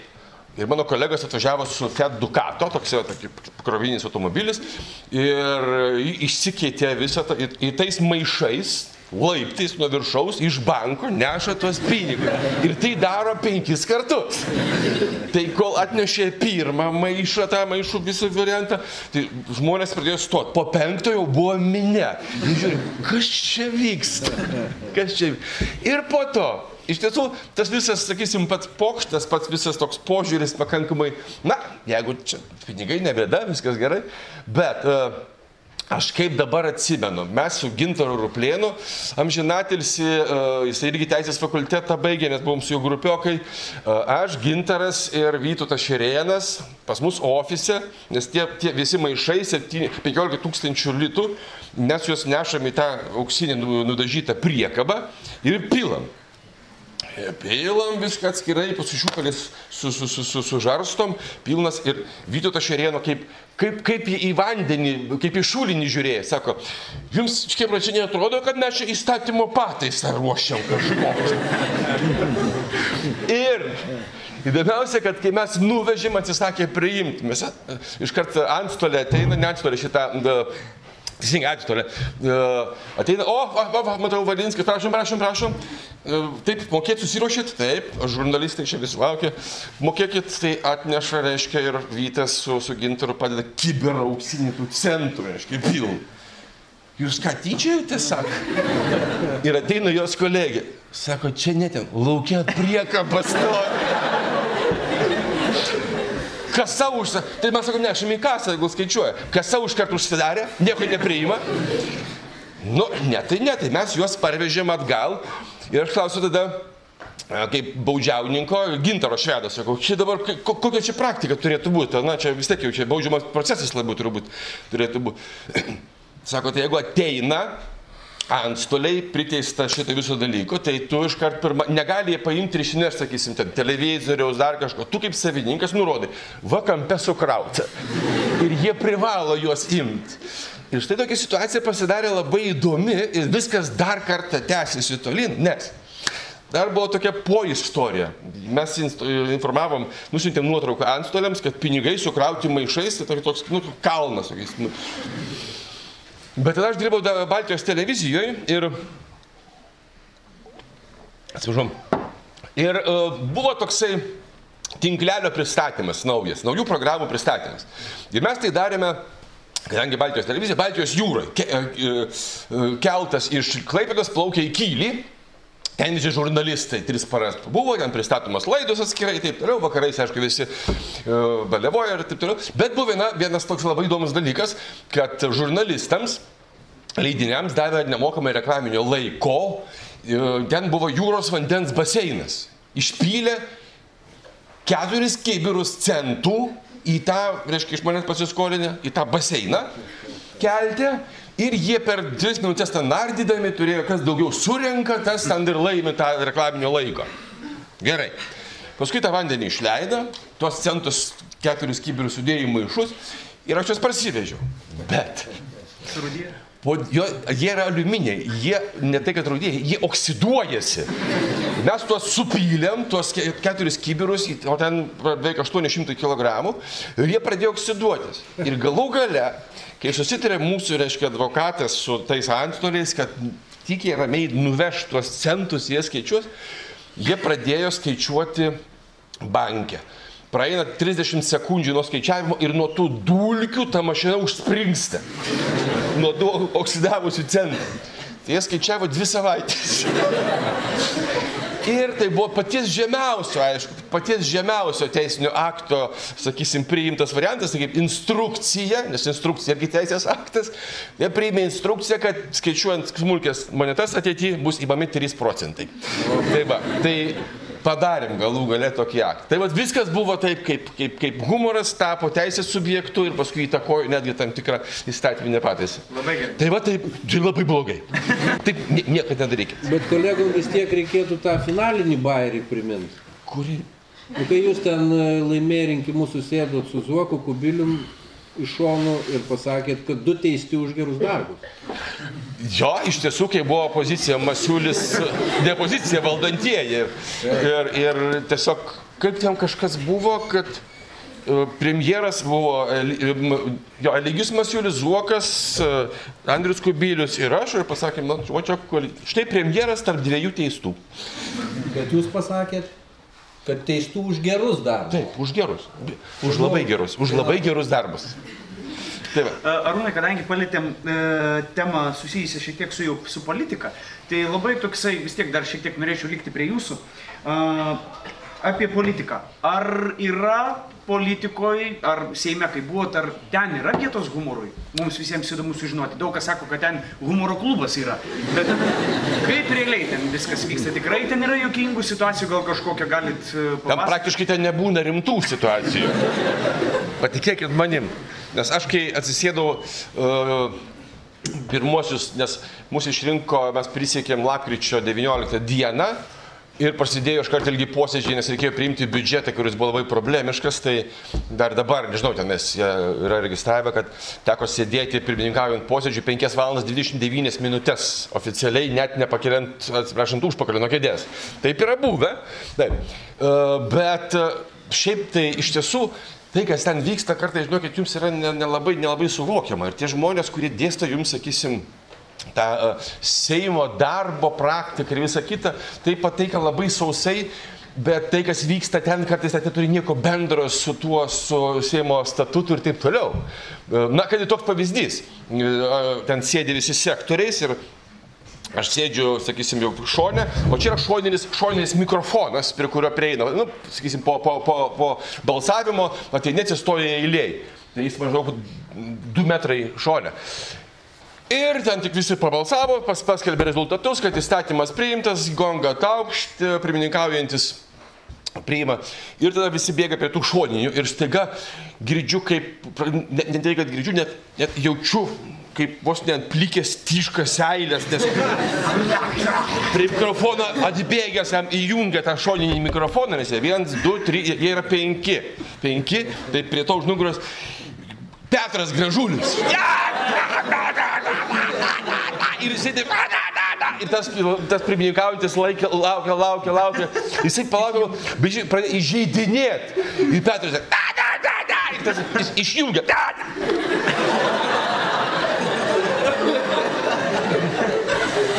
Jis taip pažiūrė į mane, aš atsisukęs į tai. Gerai pasakiau. Ir nueina. Jis taip, išsijungia ir gerai pasakiau. Ir nueina. Va, tie visi dalykai, tai yra, žinokit, ten iš tiesų daugiau yra šaumenizmo, ypač kai sužino, kad posėdį transliuoja televizija arba radijas. Ir čia dažniausiai ir būna problema, kad noras ne įstatymą priimti, nediskutuoti, o padaryti būtent tą šou. Ir šioje vietoje aš galiu pasakyti iš tiesų, kad teisė ne tai, kad prasilenkia su humoru, bet tas teisėkūros procesas virsta pačiu humoru, vien todėl, kad pamirštama esmė. Reikia diskutuoti ir tai daryti komitetuose, o nedaryti šou arenoje, kuri tampa paprasčiausia scena. Tai va, tas iš tiesų ten egzistuoja. Ir tie, kurie yra dirbę, sakysim, tuos dalykus matė, nes ir Gintaras ne vieną kartą yra lankęsis Seime sėdėti. Iš tiesų, žinokit, kartais didžiausius reitingus kartais turi laidos, kurias transliuoja iš Seimų. Ir Lietuvos televizija nemoka nei centų, tiesiog įjungia kanalą ir viskas. Bet taip yra. Kita vertus, mes kartais taip pajuokaujam. Žinot, ar jūs matėt, kad nors vitražą, kad būtų tik iš balto stiklo? Niekada. Turi būti spalvoti stiklai. Tai lygiai taip pat ir visuomenė išsirenka tą vitražą kaip savo atspindį į Seimą. Tai yra visokiausiai. Yra raudoni, žali, geltoni, žydri. Tai normalu. Tai yra visuomenės atspindys. Ir jeigu jums nepatinka, tai nereikia pykti ant veidrodžio, jeigu snukis kreivas. Čia jūsų pačių atspindys. Jūs balsavote. Jūsų tėvai, jūsų močiutės, visi kiti. Mes kitokių neturim. Mes esam išrinkę tokius, kokiu esam verti. Nes tai yra mūsų dalis. Tai va čia galim juokauti ir dar 3 kadencijų. Ačiū. Prašau. Ar manai, žinau, kad jūs irgi buvot politikoje labai arti netgi prezidento. Buvot patarėjų prezidento, taip? Taip. Gal iš ten, iš tų metų prisimenat kažkokių įvykių, nes, na, linksmesnių, sakykim, kadangi kalbam apie humorą, čia jau tokia Taip, teko būti man ir amžinatilsį Brazausko prezidento ir Adamkus. Ir tikrai galiu pasakyti, kad tikrai ir vienas prezidentas, ir kitas turėjo puikų humoro jausmą, tikrai. Kad jie suprato, tikrai, kaip jūs sako ir Arūnas, žmogus be humoro jausmo, tai yra kažko tai žmogus netenkantis. O šiaip, kad tokių labai, aš atsimenu, čia prezidentas Adamkus pasakojo tokią labai įdomią istoriją, reiškia, ir čia susijusi su prezidentu Brazausku. Amžinatilsį, žinot, kad jie buvo kaimynai. Ir prezidentas Adamkus turi vilšunį, o prezidentas Brazauskas turėjo toks šuniukas, yra taksas. Taksas. Jie tokie labai, kai sukanda, tai nepaleidžia, žinokit, aš irgi pats šunį turiu vilšunį, tai žinau. Tai va, sako, tai išeina vieną kartą, iškia, sako, Adamkus, jie man nesupranta. Jo tas vilšunis, tai va, ten tvora buvo, tvora, čia Brazauskas, čia Adamkus, sako, taip, prie tvoros stovi, nuosi pridėjęs ir viskas, vilšunis. Kaip ypač taip va stovi. Jis prieina, jis žiūri, kad tas vilšunis įkišo nosį, pribėgo taksas, ir laiko, reiškia, ir tai nepaleidžia jo. Ir nuo to laiko, čia dabar ir prisiminimuose yra parašyta, jisai rašo, kad nuo to laiko jo, reiškia, tas vilšunis negalėjo to takso, reiškia, pakelti. O šiaip, reiškia, jeigu kalbėti apie tą humorą, tai aš niekad neužmiršiu. Aš tik pradėjau dirbti, 95 metai, ten jau, reiškia, pas prezidentą Brazauską patarėjų. Ir toks vienas buvo mano, geras, paskui tapo draugas, labai patarėjas, atneša man potvarkį. Sako, žiūrėk, tu esi dabar neatsimenu tiksliai paskirtas kažkokios tai institucijos vadovų. Žiūrėk, akurat. Reiškia, mano pavardė, žinai, reiškia, jau tenais yra antspaudėlis, toks kažkoks tai, paskui pasirodo, jisai tyčia, pats taip, reiškia, pajokavo. O man toks išgaisis, aš jau bėgau, reiškia, faktiškai pas prezidentą pasakyti, aš nesutinku, reiškia jo, o jau buvo taip. O jau kalbėti apie humorą, politikų humorą, tai aš vis prisimenu, kad politiko irgi humoras geras dalykas, ne, gali įtampą nuimti, ne, gali klausimą išspręsti ir pajokaudamas, gali išspręsti klausimą, tai yra labai gerai. Pavyzdžiui, Vinstonas Čerčilis, žinote, ne, kuris premjeras, turėjo puikų humoro jausmą ir panašiai. Ir vat, apie istoriją vieną skaičiau, kad sėdi Vinstonas Čerčilis restorane, reiškia, su draugais, ir atneša padavėjas stiklus, vyno taurės. Ir staiga netyčia viena vyno taurė išsilieja jam ant galvos. Mirtina tyla. Ir Čerčilis sako, padavėjai, jūs sako, galvojat, kad nuo to vyno mano plaukai bus vešlesni, reiškia, jo. Reiškia, pajokavo ir žmogus, reiškia, nuėmė tą, reiškia, situaciją. O šiaip, aš dar kartą sakau, tai, pavyzdžiui, ir paskaituot, pavyzdžiui, humoras. Nu, kartais, aš atsimenu, buvo toks mūsų, nenoriu sumeluoti, ne, dėstės Nosius amžinatis, kurio puikios buvo paskaitos, baudžiamą teisę dėstė. Tai vat kartais, man atrodo, norint, kad studentas atsimintų tam tikrą požymį, taip, arba atsimintų tam tikrą kvalifikavimo taisyklę, galima ir pajokauti, ir anekdotą pasakyti, ir net paskui aš pasakysiu porą irgi dalykų, kur dėstės Nosius minėdavo, kur aš dabar atsimenu, kaip jisai mums aiškino, ko skiriasi tas požymis, nuo to požymio sakydamas, pavyzdžiui, anekdotą. Labai gerai. Brangus studentai, ar jau miegat? Ne. Įdomu? Labai. Timūrai, keliaukim prie tavęs. Norėjau paklausyti, kadangi tu esi daugybės projektų autorius humoristinių, ar ne? Ir dabar keletą laidelių sukas labai juokingų su humoru. Tau irgi su politika toks klausimas. Jeigu būtų galimybė filmuoti Seime, ką ten galima būtų juokingų nufilmuoti? Kokį projektą galima būtų padaryti? Gal esi galvojęs apie tai, kad... Čia po šito klausimo tiesiog užsiblokuoja smegenis, nuo gausos, žinai, ką ten galima daryti.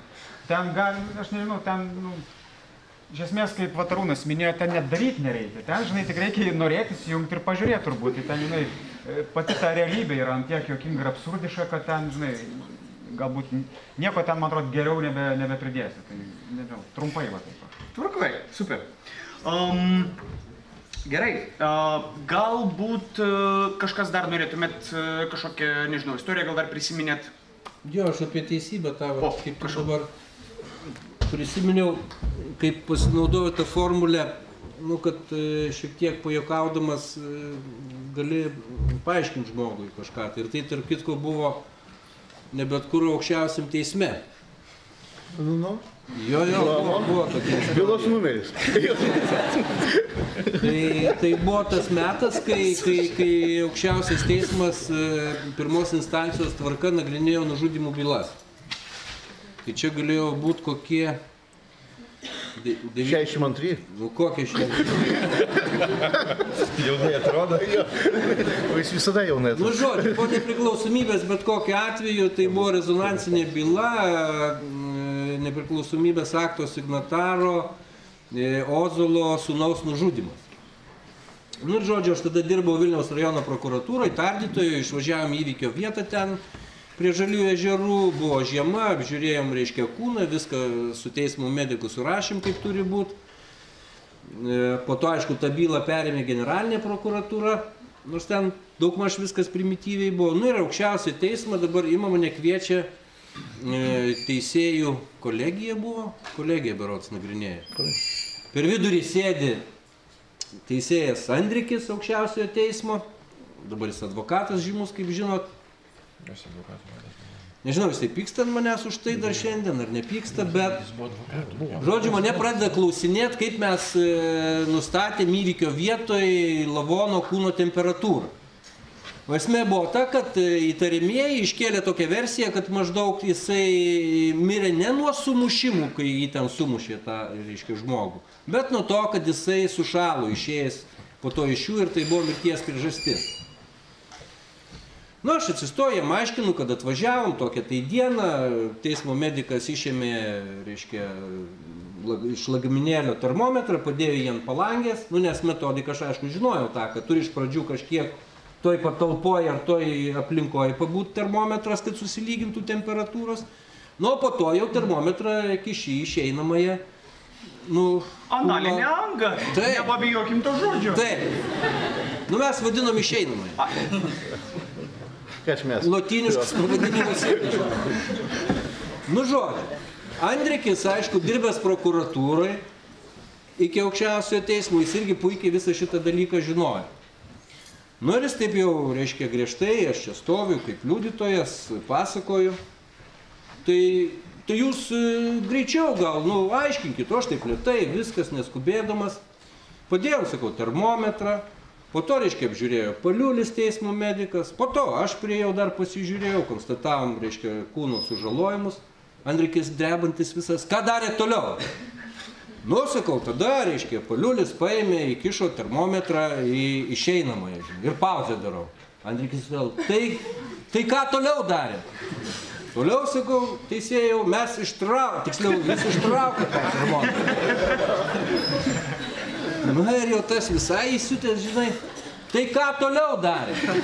Nu, aš tada jau supratau, kad reikia susmūgiuoti truputį, sakau, po to mes termometrą nuvalėm. Vos, žinai, nelauk iš salės ir taip toliau. Tai, tai yra viena iš būdų, kaip aš sakau, teismo procese pabendrauti, reiškia, kad suvoktų dalyviai, nu, kad tam tikri gyvenimiški reikalai, nu, gali būti ir kitaip pateikti. Tai turėkit galvoj, kad tokias formulės galima naudoti, gerbėjai. Super, ačiū. Galit paploti, nebijoti. Paskutinis klausimėlis visiems mūsų lektoriams. Kiekvieną prašysim pasisakyti. Paskutinis klausimėlis prieš tai, kai išgirsim mūsų publikos klausimus jums. Tai labai paprastas ir, sakyčiau, netgi super paprastas klausimas. Tiesiog mums įdomu, ką jūs pasimtumėt į negyvenamą salą, 3 dalykus ir kodėl keliaudami. Nes daugelis galvoja galbūt, kad kodeksą ar kažką tokio. Tai visiems įdomu. Tai gal ir pradėkim, Giedriau, nuo jūsų. Gerai? Labai jau netikėtas užklupimas. Ne, nu tai vieną dalyką tai tiksliai žinau, kad tai būtų peiliukas Victorinoxas. Čia gyvūnams ar... Nesvarbu kam. Kai sakoma, kai moki, tai gali daug ką sudoroti. Ne tik tai gyvūnus.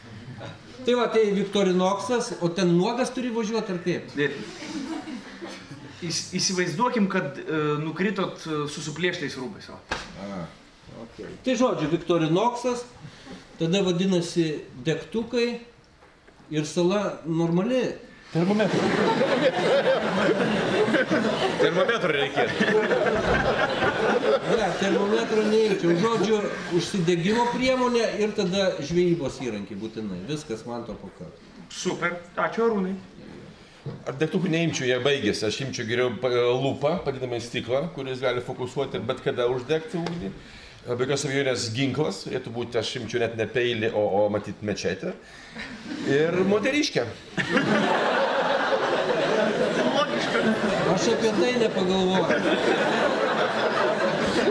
Čia išplėstinis sąrašas. O jeigu moteriškė turės rankinuką...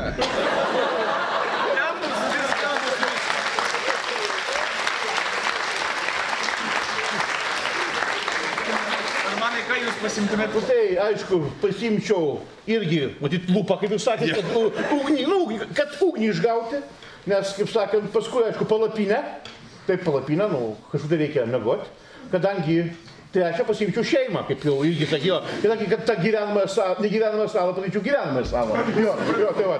O taip, kaip jūs priminėt man tokį anekdotas, buvo anekdotas apie negyvenamą salą, irgi sako, 3 negyvenamoj saloje, reiškia, prancūzas, reiškia, rusas ir, reiškia, britas, taip, negyvenamai saloj, 3. Nu, sėdi ir visi, nu, ką daryti? Nu, rusas sako, aš turiu buteliuką degtinės. Sako, nu, išgėrėm, nu, susėdo, pabendravo, išgėrėm, viskas tvarko. Staiga žiūri, plaukia butelis, prie salos, tuščias. Atidaro tą butelį, iš ten džinas. Nu, sako, kiekvienam po jūsų norą vieną išpildysiu, prašau, kiekvienas jūsų, nu, jums noras. Sako prancūzas, sako, man taip, 100 moterų į Paryžių. Išnyko prancūzas. Britas sako, man sako, 1 dėžių viskio ir į Londoną. Išnyko Britas. Rusas sėdėjęs, sako, taip, man sako, 2 dėžės degtinės ir tą kompaniją atgal. už tai negyvenimo sąlygį imti tai, kad sakau, netaptų gyvenimą ir galėtum ten norėtų dar grįžti. Labai gerai, ačiū, Timūrai. Aš tai pasimčiau turbūt, čia visus praklausęs, turiu tokį privalumą dabar. Aš pasimčiau satelitinį telefoną, kur galima per palydovą skambinti, bet jisai būtų naudojamas paskutinis. Aš dar pasimčiau 2 moteris ir bandyčiau ten savo civilizaciją padaryti, žinai. Geriausi dalykai sukurti istoriją, kaip žinot, buvo vergų, tai aš būčiau karalius ir bandyčiau ten įkurti savo šalį. O jeigu nepasiseks, tada skambinčiau, sakyčiau, viskas baigėsi, atvažiuokit. Super. Na ką, ačiū. Dabar pereisim prie jūsų klausimų. Mes turim klausimų? Šiek tiek. Galbūt kažkas, galbūt iš vietos bandykim, nes tai, kas užrašyta, pas mane irgi atkeliaus, bet galbūt iš vietos kas kelkit ranką į klausimą, nebėkit. Išsamiai papasakojim. Visi kokie drąsūs, rankų miškas, nežinau iš ko rinktis. Taip, prašau. Ponas Valinskai, buvote vienas iš 3 klausimas, ar nereikia biurokratinio aparato mažinti? Žinot, jūs pasako tokį dalyką. Klausimas, ne kiek jau yra, koks jisai yra. Čia juodas jūras. Mes negalim atsivežti policininkų iš Latvijos, iš Lenkijos, mes negalim šito politikų taip pat atsivežti. O realiai, žinot, gero tono ženklas prieš kiekvienus rinkimus yra pakelt klausimą, reikia mažinti Seimo narių skaičių. Galim mažinti. Klausimas, žinot, čia netame yra problema. Problema yra ta, kad labai dažnai žmonės valdžiai ir labai dažnai ekrane besimaskatuojantiems žmonėms suteikia savo galvose tokias galias įsivaizduojamas, kurių jie neturi. Jie nesprendžia to, bet lietuvis visą laiką, kas yra kaltas, kad man blogai? Tas. Va, dabar ramiau. Atsikėlė, va tas. Tai aš maždaug beveik metus, kadangi aš buvau tas žmogus, kuris pasirašo tos įstatymus, kuriais yra didinami mokesčiai. Tai sutikite iš tiesų, kad Valinskas, kuris ekrane dalina žaidime prizus, yra kur kas mylimesnis negu tas, kuris pasirašo įstatymą. Bet tie įstatymai dabar likę ir galioja. Nors atėjo žmonės į valdžią tie, kurie visus 4 metus mus kalė prie kryžiaus. Bet vienintelis atšauktas įstatymas iš visų buvo, kuris po 2 mėnesių šitos kadencijos Seimo nariai pasikėlė savo atlyginimus. Visas kitas yra palikta. Ir PVM-as užkeltas ir taip toliau. Tai kas čia blogi? Kas čia 1 iš 3? Klausimas, taip sakant, kas čia molis? Šitoje vietoje yra viena paprasta situacija, nes jūs labai daug ką dėsto suvokimas, kas yra istorija, kas yra politika, kas yra Seimas, taip toliau, įstatymų kuriamoji apibrėžimai. Tai aš susikūriau tokius 2 dalykus. Politika tai visų yra pirma, savęs paties apgaudinėjimo menas, nes tu turi apgauti, kad tau malonu kalbėti su to žmogum, nors su absoliučiai dauguma ten nėra ką kalbėtis, yra visiškai. Ja. Ir kitas dalykas, taip pat aksijoma. Visi seimai, kurie bus, automatiškai bus blogesni už tuos, kurie jau buvo. Tai čia lygiai tas pats. Tai šitą gal atsakiau net per daug, šiek tiek plačiai. Labai geras atsakymas. Ačiū, džiaugiuosi. Kada premijas mokėsit? Ačiū už klausimą. Dėkui. Kas dar norėtų? Čia kažkur sakė, buvo ranka. Kur ranka? Nu, drąsiai, nebijokit, klauskite apie asmeninį gyvenimą, jeigu nori drąsiai, viską žinokit išaiškinti. Tai aš tave norėčiau klausimą, tai gal dėstytam, tai kokia juokingiausia jūsų byla buvo? Kiekvieną.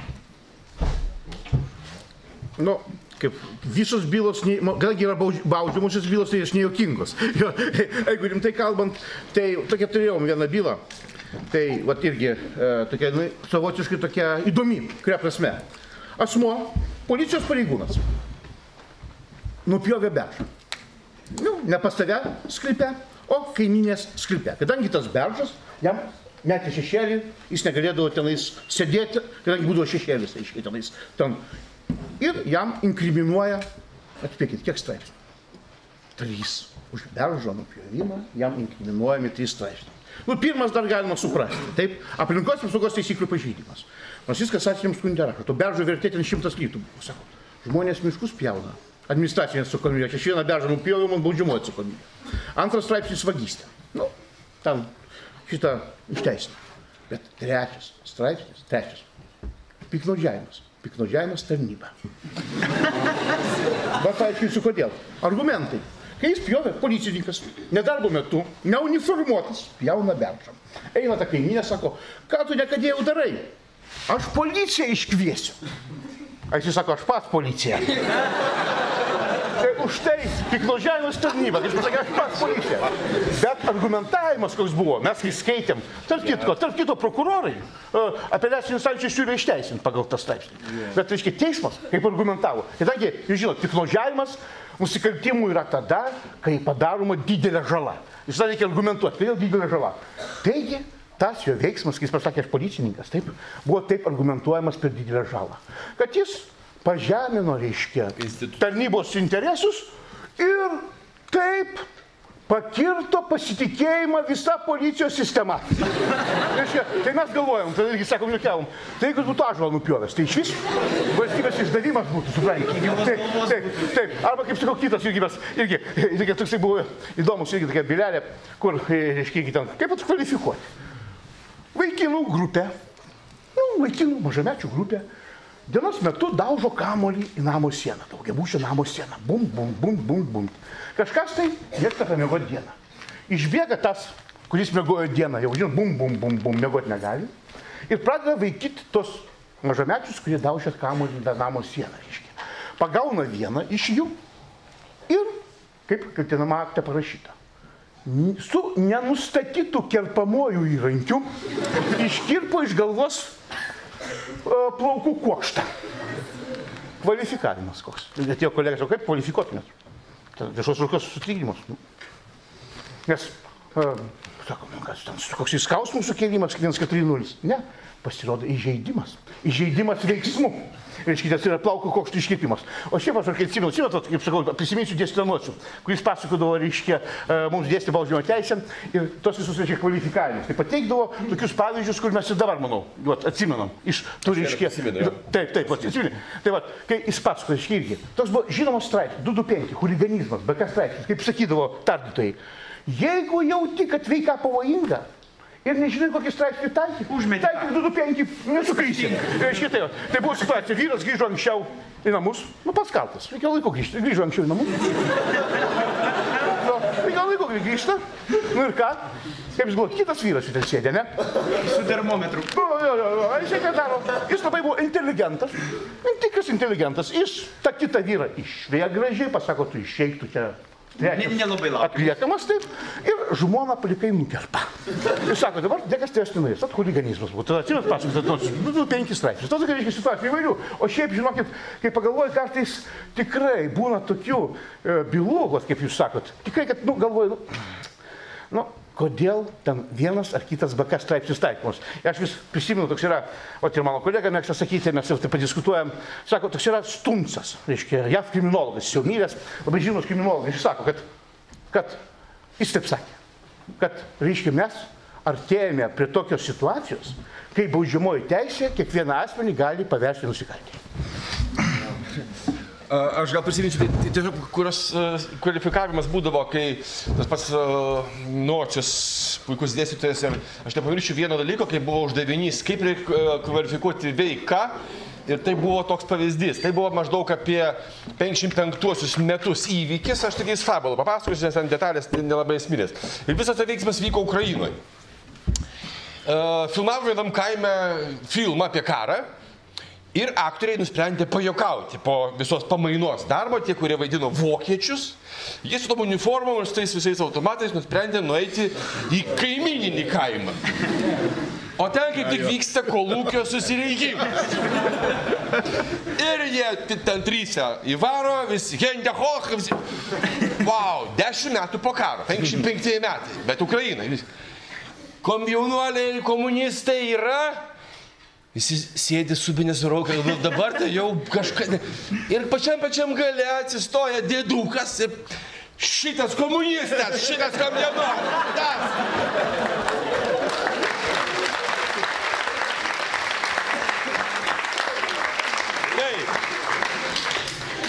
Ten kvalifikavimas dėliojo, tiem 3 aktoriam įsūdė po 5 metus už huliganizmą, o dėdukai davė 15 už tėvynės išdavimą.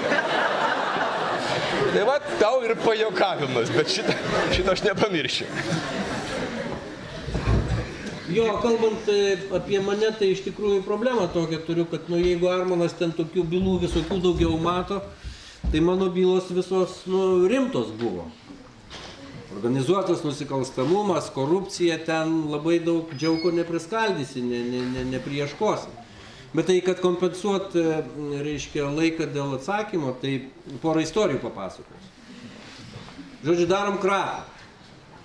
Gyvenvietė, vienkiemis toksai, ten buvo byla dėl pasipriešinimo pareigūnai gamtos apsaugos, ir reikėjo tinklų surast, žodžiu, brakonieriavimo įrankius ir taip toliau. Ir aš išvažiavau kažkodėl tai su policijos ten tais 5 apylinkių įgaliotiniais, kadangi didelė teritorija buvo, toj kratoj padalyvavo.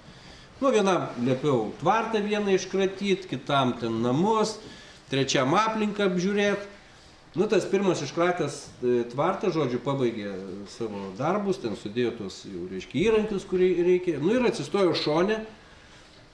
Aš jau po to pastebėjau prie serbentų, juodųjų serbentų krūmo. Ir, žodžiu, laukė, kol kiti pabaigs. Praėjo dar kokią porą valandų, susirinkom tuos visus daiktus, išvažiuojam.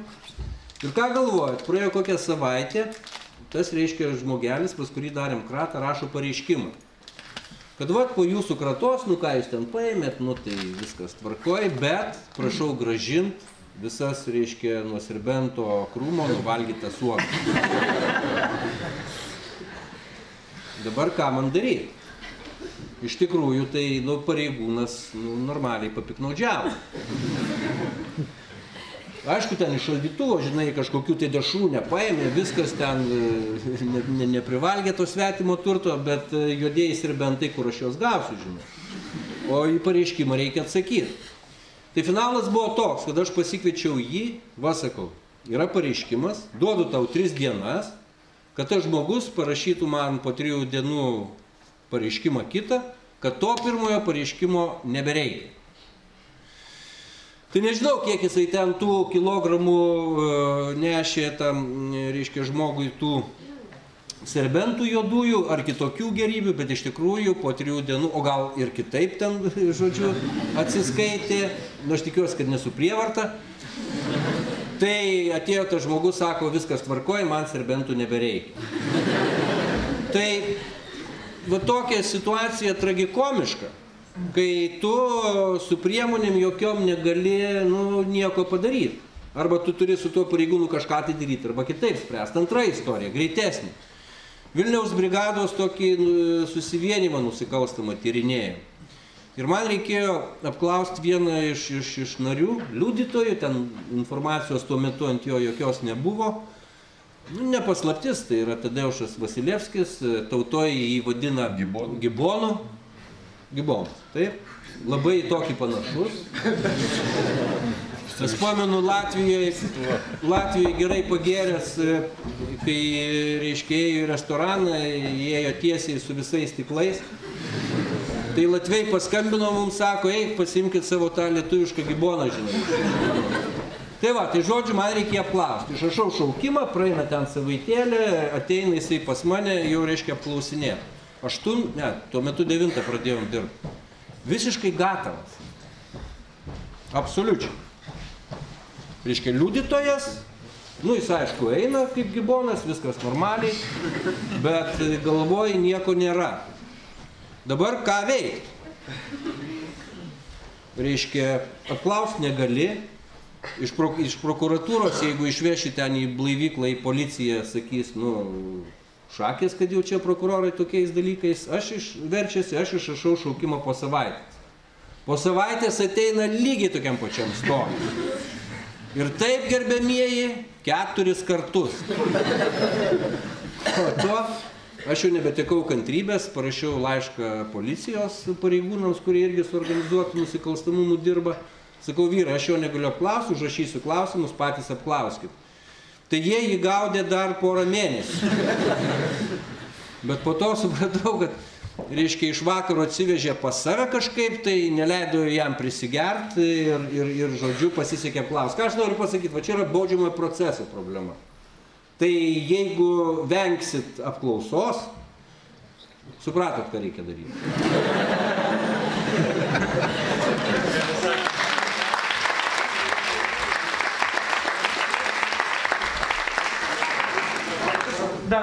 klausimus, prašau, drąsiai.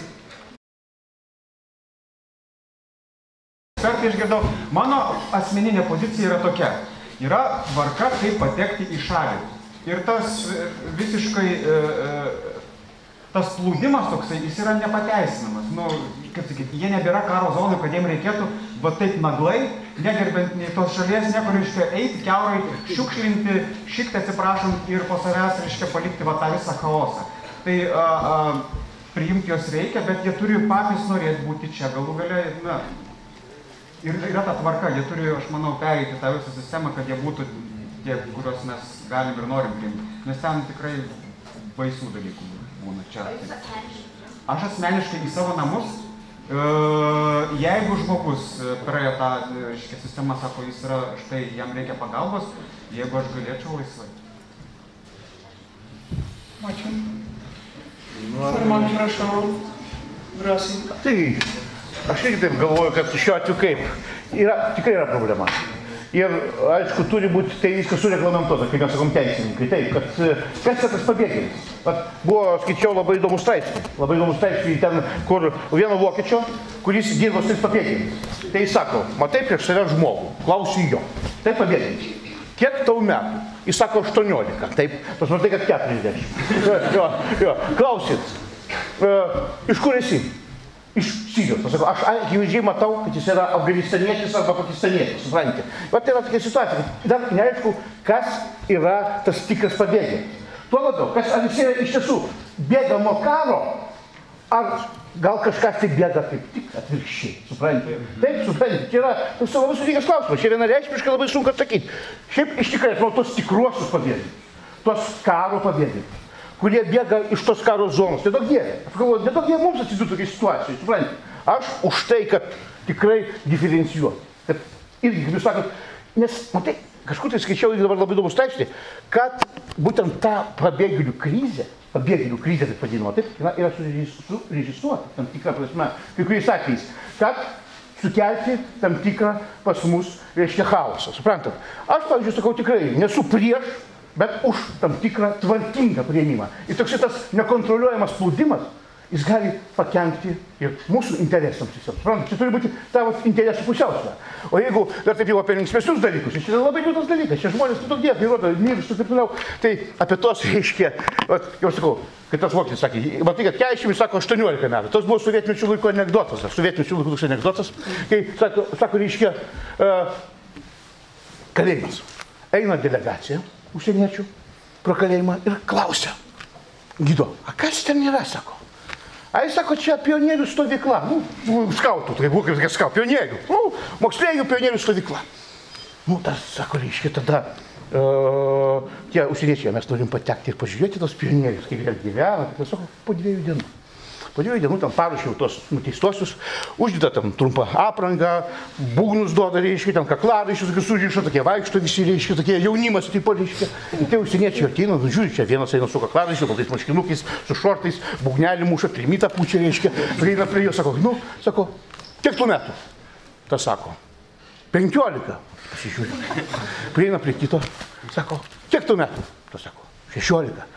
Prieina dar prie senesnio, visas apžėręs, visas toksai, reiškia, susiraukšlės, sako, o kiek tau metų, tu senietis klausia? Tas sako, 14. Tas sako, aš tau 60 duočiau. Sako, pas mums daugiau 15 neduotų. Tai va,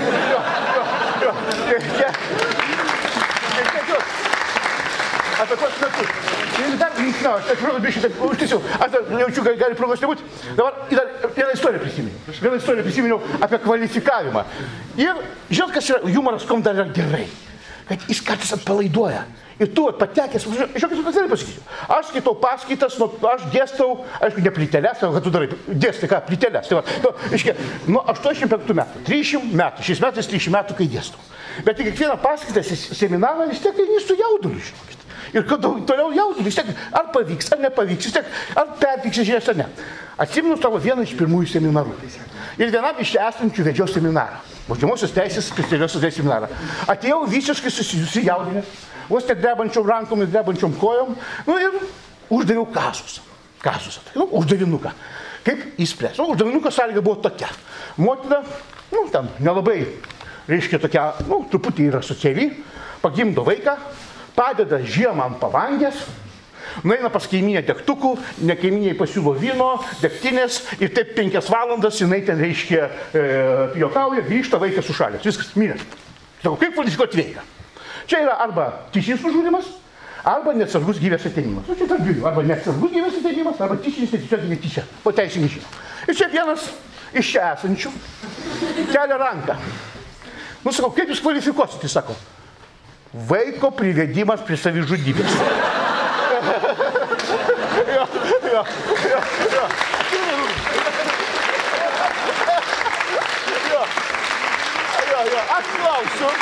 Aš klausiu, kodėl. Jis sako, vaikas pamatė, kad nėra mamos ir nusižudė. Ir man atveitau, aš jau man taip palengvėjo. Ir iškart man, kaip sakant, viskas atsidarė ir aš iškiau normaliai, pravedžiu seminarą ir toliau normaliai veičiau. Tai va tiek.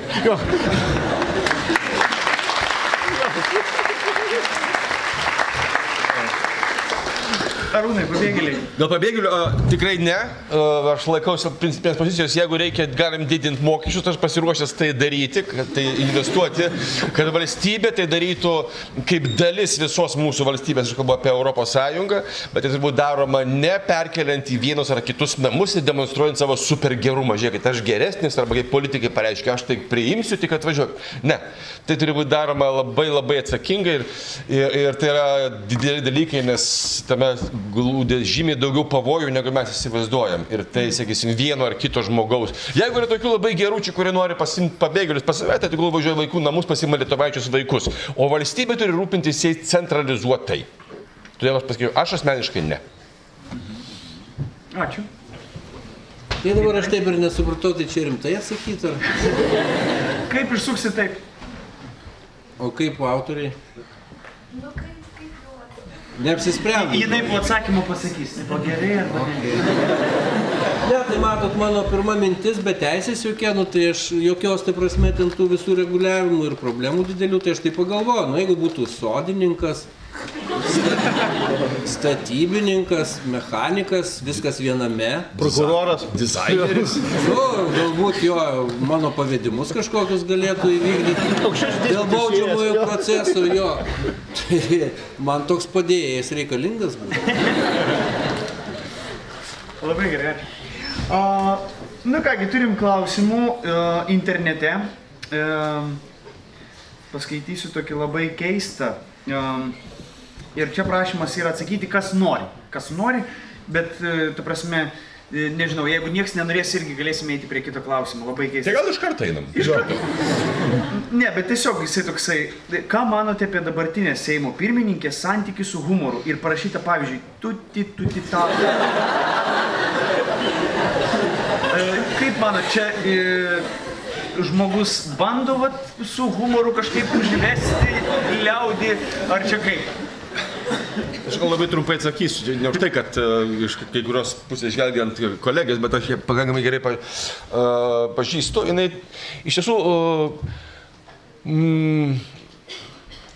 pagal vidinius nuostatus iš tiesų jai labai trūksta tų savybių, kurios yra būtinos žmogui, kuris yra viešumoje, nes jis turi agorafobiją, tai yra būtent, kaip sakysite, atvirų erdvių baimę ir sugebėjimą tiesiog užsiblokuoti ir tiesiog tai yra iš vidaus, nes nuo Lievatų, kur ten sureikiavo pagal Marcinkevičių, kaip ten gaunasi LI, tai bus Lie, VA, tai VA, bandė sudėlioti labai jau gudriai ir paskui žiūri, kad gavosi kaip visą laiką, tutita.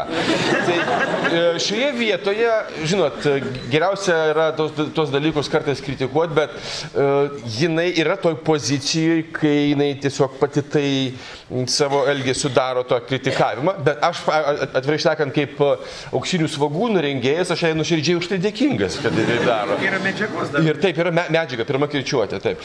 Medžiaga, pirma kirčiuotė ir mes labai už tai tiesiog asmeniškai dėkingi. O kai pasikalbė, tai, žinot, asmeniškai šnekantis ir su jais visais yra tikrai nuoširdus, normalūs žmonės, bet kai jau reikia tai daryti, tai kažkaip visas tas persiverčia į kitą pusę. Bet aš dėkingas, kad jinai yra.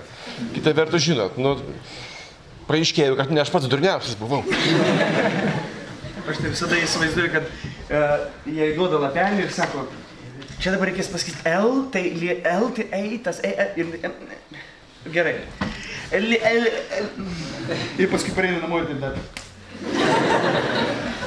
Kitas klausimas labai įdomus. Pabaigiant apie Graužinienę, iš tikrųjų, gal norėčiau aš apginti ją šiek tiek, kadangi, aišku, dalyvavimas viešumoje tai yra vienas iš būdų gyvenimo politiko, tai čia nelabai turbūt, kaip Arūnas pasakė, sekasi, bet man teko skristi į Afganistaną su šituo mūsų lietuvišku orlaiviu Spartanu. Tai buvo pakankamai ilga kelionė, mes ten beveik savaitę laiko prabuvom. Jis tuo metu buvo Seimo audito komiteto pirmininkė. Ten ta delegacija didesnė buvo. Tai šiaip kaip asmeninės, ta prasme, jo savybės, kaip žmogus, žinokit, man patiko labiau. Toj delegacijoje dar buvo ir tuometinė krašto apsaugos ministrė. Rasa Juknevičius. Jo, lyginant su Juknevičiu. Ar supratote dėmė? Labai giliai kapsto. Bet ir neesame. Prokurorai. Gintarai, kaip tik, kadangi jūs jau prabilot, jums yra klausimas tiesiogiai labai įdomiai skambantis. Noriu, prašau, papasakoti, kad Gintaras papasakotų mums istoriją su lavonu ir vabalu. O, Jėzus man. Ne, tai iš tikrųjų tokia banali istorija buvo bulviakasis. Bulviakasis Vilniaus rajone. Ir tarp kitko, aš tą istoriją prisiminiau po to, kai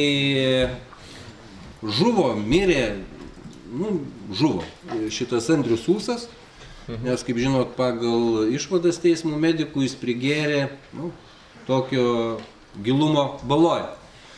Tai va, iškvietė irgi įvykio vietą, o istorija buvo tokia, kad, žodžiu, Vilniaus rajone buvo bulviakasis, aišku, žmonės kaip tradiciškai padalyvavo po jo ir po to skirstėsi. Visi įsiskirstė, kas kur nuėjo, o viena moteriškė, žodžiu, negrįžo ten, kur reikia. Namo, suprask, taip.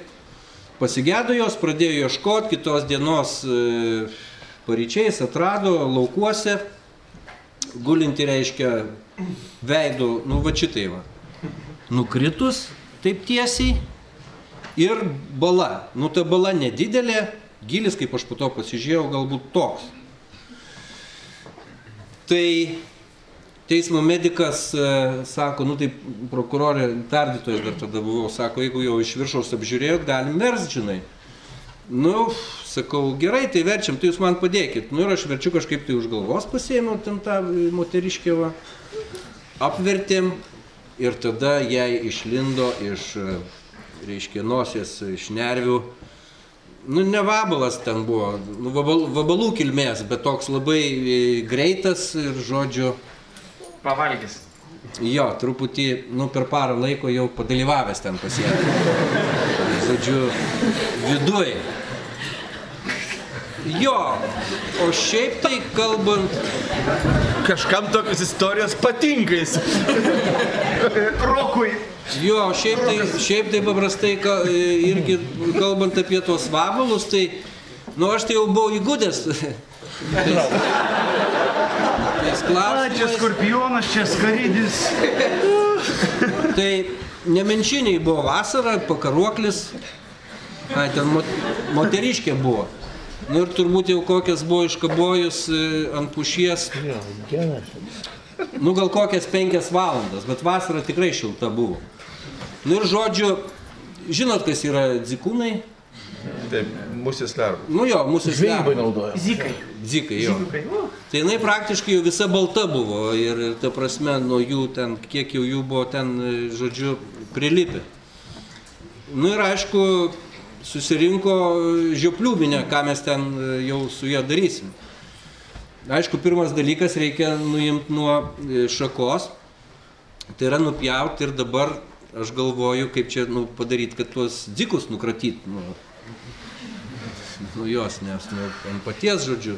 Nes jeigu pjausi iš karto kris, bus kaip ispanai turi tokį, kur pagamintas ožys ir daug saldainių pabėga. Problema tai yra, kad tu negali nupjauti, kad jisai kristų. Nes tada, jeigu bus kažkokie sužalojimai, po to nebeaišku bus, turit prilaikyti taip, kad jis gražiai nusileistų.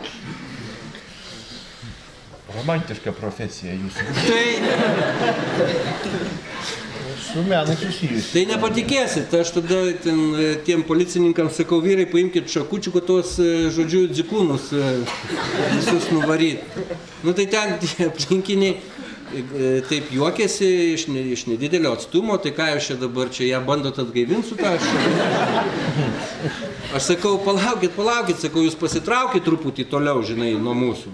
Sako, kam reikalas, sakau, mes tuoj nukabinsim ją. O su pakaruokliais tai yra kokia situacija iš tikrųjų.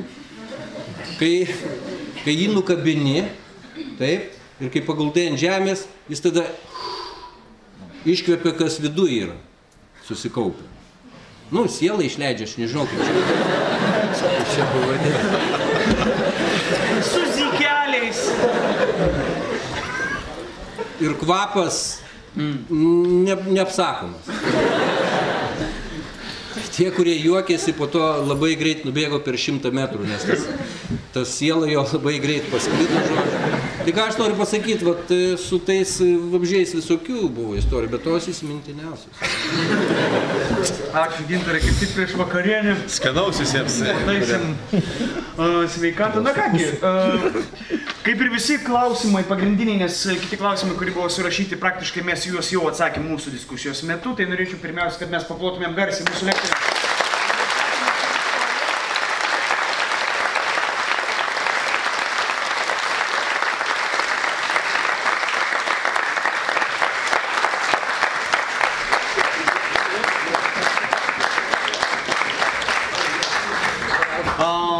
Ir apibendrinant, manau, kad pats paprasčiausias dalykas, kuris įvertintų, tarkim, mūsų diskusiją, ar tikrai mes palėtėm tą humorą teisę ir teisę humorę, manau, kad labai puikiai iliustruoja, kiek mes turime žmonių čia, salėje, ar ne?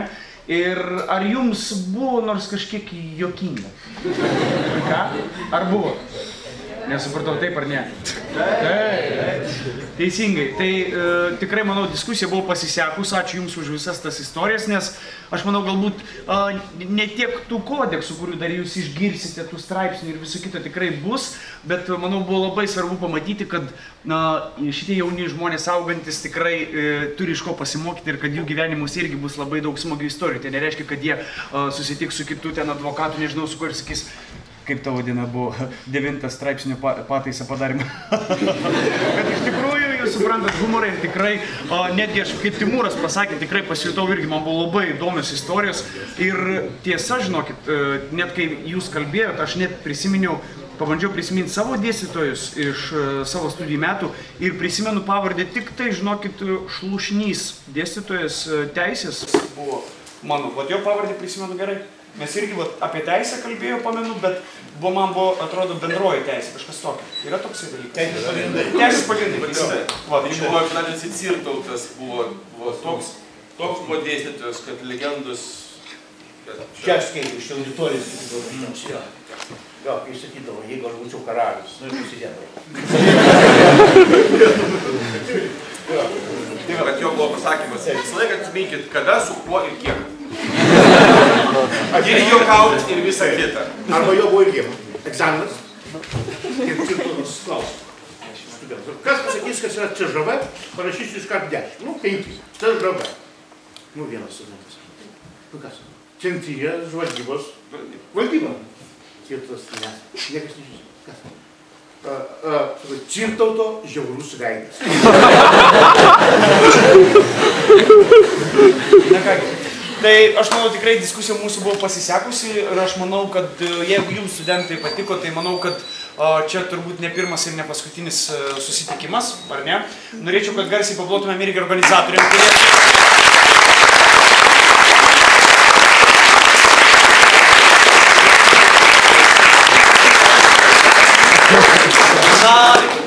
Ir paskutinis turbūt dalykas, norėčiau, kad pasiplotumėt savo, nes jūs irgi labai juokitės ir labai...